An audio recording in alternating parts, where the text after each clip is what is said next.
দৌলতদিয়া ঘাটের বাস দুর্ঘটনায় মাহারা সে ছেলের পাশে দাঁড়ালেন ব্রাহ্মণবাড়িয়া ২ আসনের স্বতন্ত্র এমপি ব্যারিস্টার রুমিন ফারহানা।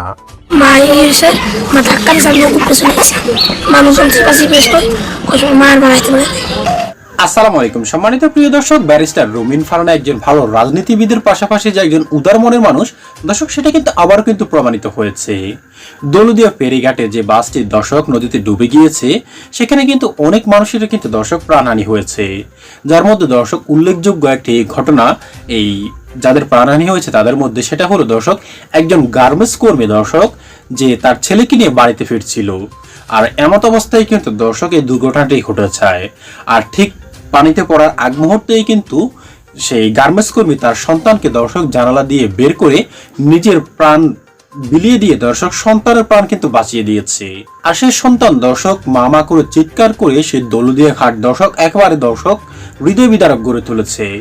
যারা সেখানে রয়েছে এবং প্রত্যক্ষদর্শীরা দর্শক জানিয়েছে, সন্তান আসলে মা যে সন্তানের জন্য কি করতে পারে দর্শক, সেটা কিন্তু এটার অনন্য এক দৃষ্টান্ত কিন্তু স্থাপন করেছে এই ঘটনাটির মাধ্যমে। যার ফলে দর্শকের ছেলেটার পাশে দাঁড়ানোর জন্য প্রশাসন থেকে শুরু করে দর্শক নেতা কর্মীদেরও কিন্তু দাঁড়ানোর আহ্বান করেছে সেখানকার জনগণ।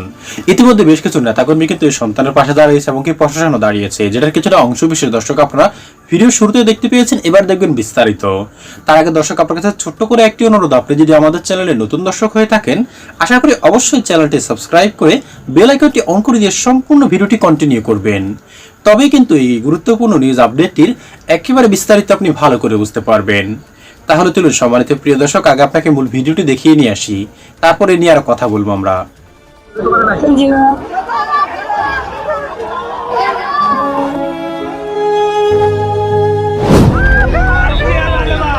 দৌলতদিয়া ঘাটের বাস দুর্ঘটনায় মাহারা সে ছেলের পাশে দাঁড়ালেন ব্রাহ্মণবাড়িয়া ২ আসনের স্বতন্ত্র এমপি ব্যারিস্টার রুমিন ফারহানা।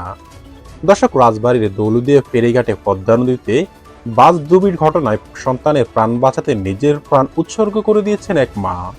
হৃদয় বিদারক এই ঘটনায় বেঁচে যাওয়া শিশুর বর্ণনায় উঠে আসে শেষ মুহূর্তের সেই দৃশ্য। বৃহস্পতিবার বিকেলে দৌলতদিয়া ফেরিঘাটের প্লটনে দর্শক দাঁড়িয়ে ৮ বছরের বয়সী আলিফ জানান, বাসটি নদীতে পড়িয়ে যাওয়ার সময় তার মা জ্যোৎস্না বেগম তাকে জানলা দিয়ে বাহিরে ঠেলে দেন। এরপর সে পানিতে ভেসে থাকতে থাকে। স্থানীয়দের সহায়তায় কাপড় ধরে সে পল্টনে উঠে আসতে সক্ষম হয়, কিন্তু তার মাকে আর খুঁজে পাওয়া যায়নি। আলিফের নানি শাহিদা বেগম জানান, তার মেয়ে জ্যোৎস্না বেগম ঢাকার বাইপাইল এলাকায় একটি পোশাক কারখানায় কাজ করতেন। ঈদের ছুটি শেষে ছেলে আলিফকে নিয়ে কর্মস্থলে ফিরছিলেন তিনি। বাসে ওঠার পর ফোনে কথা বলার সময় হঠাৎ চিৎকার করে বলেন, মা, বাস পদ্মা নদীতে পড়ে যাচ্ছে। এরপরই সংযোগ বিচ্ছিন্ন হয়ে যায়। পরে জানা যায় তিনি আর বেঁচে নেই। রাজবাড়ী উপজেলার মিজানপুর ইউনিয়নের চর বলিনগড় গ্রামে দেখা যায় শোকে স্তব্ধ পরিবার। স্বজনরা জ্যোৎস্নার ছবি আঁকড়ে ধরে কাঁদছেন। স্থানীয়দের ভাষ্য, সন্তানদের মানসিক অবস্থার কথা বিবেচনা করে বাড়ির পাশের কবরস্থানের পরবর্তীতে কিছুটা দূরে তাকে দাফন করা হয়েছে। জেলা প্রশাসক সুলতানা আক্তার জানান, এই ঘটনায় অন্তত ২৬ জন প্রাণ হারিয়েছে। তিনি বলেন, নিজের সন্তানকে বাঁচাতে একজন মায়ের এমন আত্মত্যাগ সত্যিই হৃদয়স্পর্শী। আলিফ এখন এটিম, প্রশাসনের পক্ষ থেকে তাকে সহায়তা দেওয়া হবে এবং সঙ্গে ব্রাহ্মণবাড়িয়া ২ আসনের স্বতন্ত্র সংসদ সদস্য ব্যারিস্টার রুমিন ফারহানার পক্ষ থেকেও অসহায় ছেলেটির জন্য সহায়তা পৌঁছে দেওয়া হয়েছে।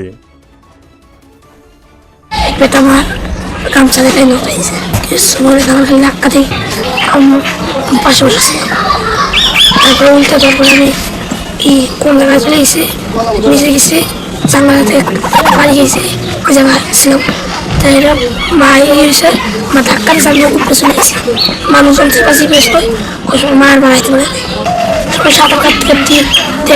এটা তো মানে সবাই খারাপ লাগতেছে আমাদের, যে আমার হলো বাস্তির মেয়ে, মানে ও এত ভালো ছিল, আমার মনে হয় ফ্যামিলিতে এরকম ভালো মানুষ ছিলেন না। ও যেরকম মায়াদারি ছিল, যেরকম ভালো ছিল, ওই জন্য কষ্ট করে দিছে, ওই জন্য আজকে তার এই অবস্থা হইল। আলেপের বাঁচালে আমি শুনলাম কি যে ওই বাসের জানালা, বাসের কাজ নাকি ভাঙিয়ে গেছে, ওই জায়গাতে মানে এইভাবে খারাপ করছে। ওই সময় ওই উপর ফেলে ধাক্কা দিছে, ও নাকি ওই সময় বাড়াইয়া শেষে সাঁতার দিচ্ছে, মানে আগে তো ব্যাগ বাসে উঠলো, ব্যাগ বাসে ওঠার পরে এসে ও উঠলো, উঠে হাসলে হাসিল। আমাকে এটা কাঁপতে হয়েছে না সে যে কে ফার্স্টে হে জাপ দিল একবার, একজনের দ্বারা দিল, আর ওর লোক গামছা দিল, ও গামছা দিয়ে হাসে দৌড়ে উঠেছে আসে। আর সকালবেলায় আইসে যে আমি তো জানি না জামাইকের ভাগ্নির ছাওয়া লয়, আমি তো জানি না, আমি আরো মানে গ্রামের মানুষ মনে করি আর দুপুরে উঠেছি। এখানে করি নাই, বাড়ির পাশে হয়তো দেখলে আমাদের আরো বেশি কষ্ট হবে, এই জন্য করি নাই, দূরে করছি। এখানে তো আমি সবসময় দেখবো না, এখানে আমাদের বাড়ির সাথে গেট খুলে দেখতে পারবো, বেশি কষ্ট হবে, এই জন্য এখানে করি নাই।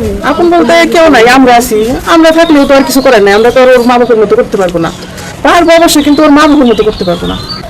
আলিপের মা হয়তো ওর ধাক্কা দিয়ে বের করে দিচ্ছে, এই জন্য বেঁচে ফিরছে, কারণ কোনো মা তো চায় না যে আমি বেঁচে থেকে আমার সন্তান মারা যাক, হয়তো যে কোনো ভাবে বের করে দিচ্ছে।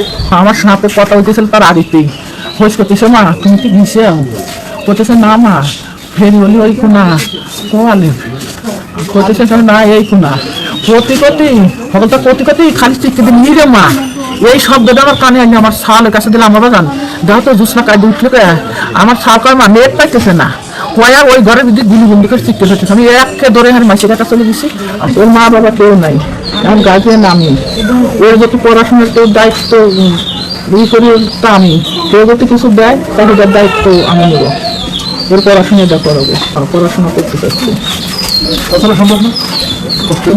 না আমার তো দুটো সাল করে দেখায়, ওরা তো আর এই পড়াশোনার খরচ দিবে করবি, তাহলে আমার এই কিন্তু পোষানা দিয়ে আমরা এখন নানা যত বয়সে থাকতো 6 বছর আগে হলে নানা স্টাফ করে মারা গেছে, আমার কাছে কোনো কিছু আমার ঝিয়ে আমার আরে আমার ঝিয়ে বাড়িতে আমার মেয়ে আসছে ভাই, এখন আমার বউ আর আমার বাচ্চা ছিল, আমি বাইরে বেরিয়েছিলাম ভাই, একটু ফেরি দেখার জন্য যে ফেরি আসতেছে নাকি, আর ওর মধ্যে ফেরি টান দিচ্ছে গাড়ি, আপনার সামনে তো পড়ে গেছে, আমার সামনেই পড়ছে ভাই। মেয়ে আছে না? আপনার নাম কি? ও ভাই, ও ভাই,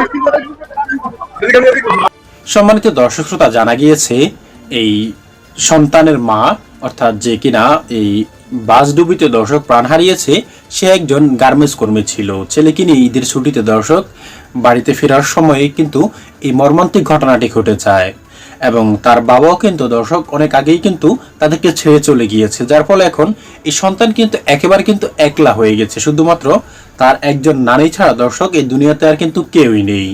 যার ফলে দর্শক অনেককে কিন্তু আহ্বান জানিয়েছে, তার এলাকার জনগণ থেকে শুরু করে সকলেই কিন্তু আহ্বান জানাচ্ছে যে এই সন্তানের পাশে যাতে সকলে এসে দাঁড়ায়।